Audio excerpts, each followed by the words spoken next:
हरेक नागरिक पनि जवाफदेही हुनुपर्छ भन्ने मेरो मान्यता हो। हामी सबै नागरिकहरू जवाफदेही हुनुपर्छ। ड्राइभरलाई चाहिँ पछाडिबाट टाउका हाने गर्यो भने त्यो स्टियरिङ छोडिदिन सक्छ। त्यसकारणले त्यो गाडीमा बस्नेहरू पनि जवाफदेही हुनुपर्छ भन्ने मेरो मत हो। त्यसकारणले नागरिक सचेतना अभियान पनि खाँचो छ। हामी सबै सचेत नागरिक हौँ। त्यसकारणले म विषयमा प्रवेश गरेँ।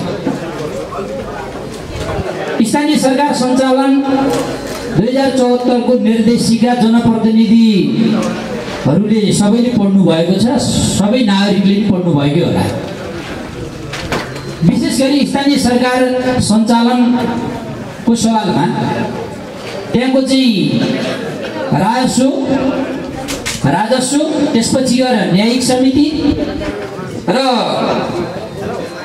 अनुगमन, विशेष गरी यो तीनटा विषय हरेक पालिकाको उपाध्यक्ष या नगरमा उपमेयरको संयोजकत्वमा रहन्छ। यो कुरामा त भ्रममा हामी कोही पनि छैनौँ होला नि त। त्यसकारणले हाम्रो ड्युटी पुरा गर्नुपर्छ कि पर्दैन? हाम्रो जिम्मेवारी हो कि होइन?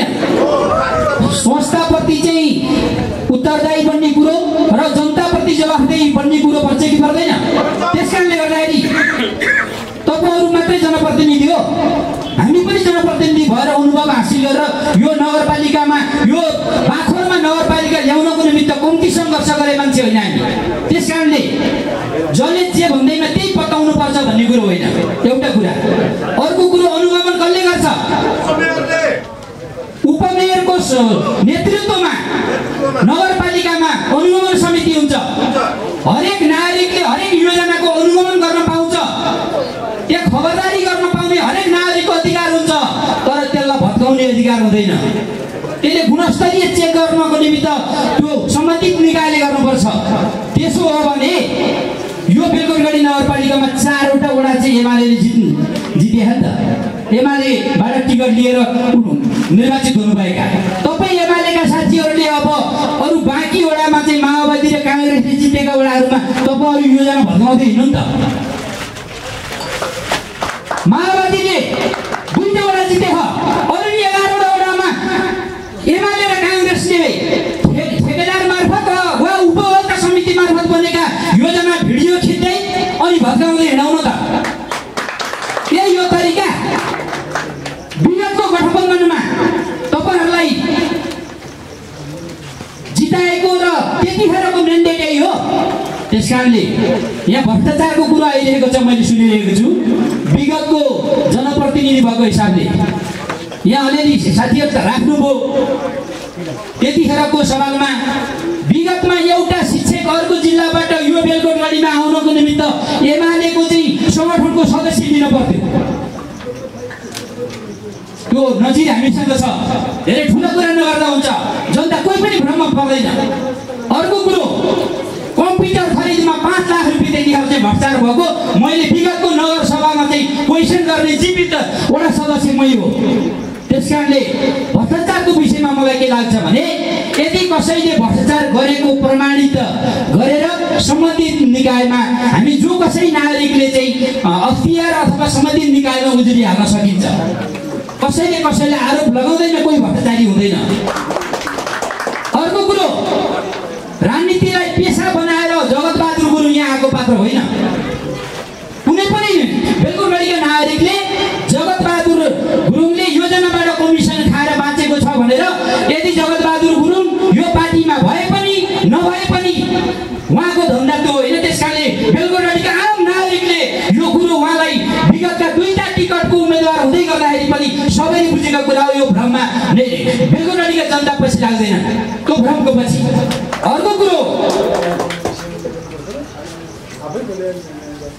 यहाँ बद्री शर्माको कुरा आइरहेको छ। म उहाँको र मेरो व्यक्तिगत सम्बन्ध धेरै नजिकको सम्बन्ध हो, बद्री सर र मेरो। त्यसकारणले यहाँ एकले अर्कालाई हिलो छ्याप्ने जुन काम भइरहेको छ यो बन्द गर्नुहोस्। बद्री शर्माको बारेमा पछिल्लो बडुवाको जुन पत्र आएको छ मेयर साहब, उपमेयर साहब, त्यो पत्र अहिले वाचन गरेर सुनाइदिनुहोस्। त्यसपछि क्लियर खेल खत्तम हुन्छ। त्यो भ्रम नपरौँ र कसैले आफ्नो इन्टेन्सन पुरा गर्नको निमित्त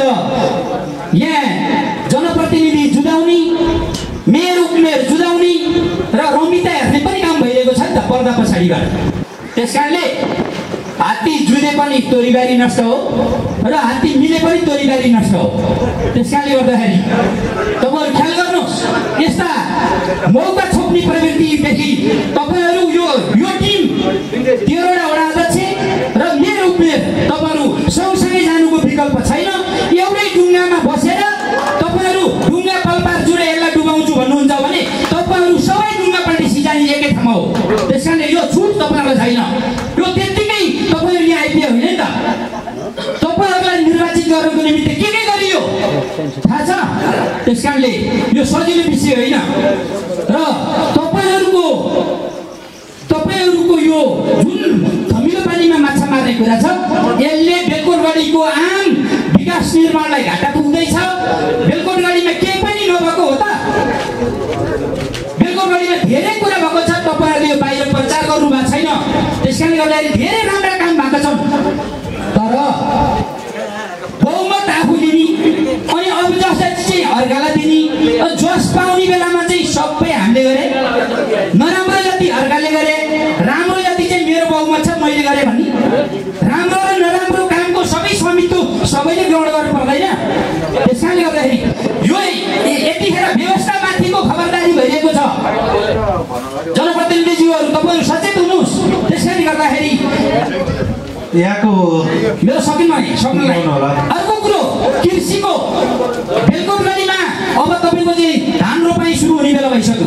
तपाईहरु मेयर उपमेयर सहित 13 वटा वडाका वडा अध्यक्ष सिडिओ जिल्ला प्रशासन कार्यालयमा गएर त्यहाँको कृषि त्यो सामग्रीको जुन हाकिम छ, जिल्ला समन्वयको प्रमुख छ, उहाँहरु 3 जनालाई राखेर 13 वडाका वडा अध्यक्ष सहित मेरो उपमेयरलाई तपाईहरुले कमान्ड गरेर त्यहाँ गएर कम्तीमा बेलकोटगढीका किसानहरूलाई मलको व्यवस्था गर्नको निमित्त तपाईहरु लाग्नुहोस् न।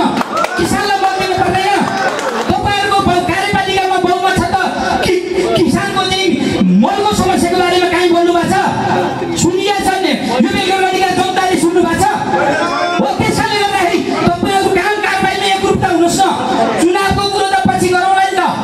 अहिलेदेखि तपाईहरु भ्रमको खेती गर्ने, तपाईहरुको भ्रम बताइदिनु पर्ने। त्यसो भए भोलिको दिनबाट नेकपा माओवादी केन्द्रले बेलकोटगढीका अरु 11 वडामा तपाईहरुले गरे जस्तै अनुगमनको सुरुवात लात्तीले भगाउँदै हामी हिँड्न सक्दैनौँ। त्यसैले गर्दाखेरि खबरदार, यो अनुगमनको काम उपमेयरको संयोजकतामा हुन्छ। तपाईहरुलाई गलत गर्ने छुट छैन। त्यसैले गर्दाखेरि जिम्मेवार बन्नुहोस्। कसैले यहाँ चाहिँ बकुल्लाले जो माछा खाने दाउमा कोही साथीहरु बाहिर बसेर यो माओवादी र कांग्रेसलाई जुधाउँछु त्यसपछि हेरौँला नि त भनेर छिर्की हान्ने बल्छी थाप्ने काम गरिरहनु भएको छ। यसमा तपाईहरु यो टिम सजग रहनुहोस् र सबैलाई मिलाएर लानुहोस्। प्रतिपक्षको पनि स्थानीय सरकारमा प्रतिपक्ष हुँदैन, यो कुरो नि ख्याल गर्नुहोस्।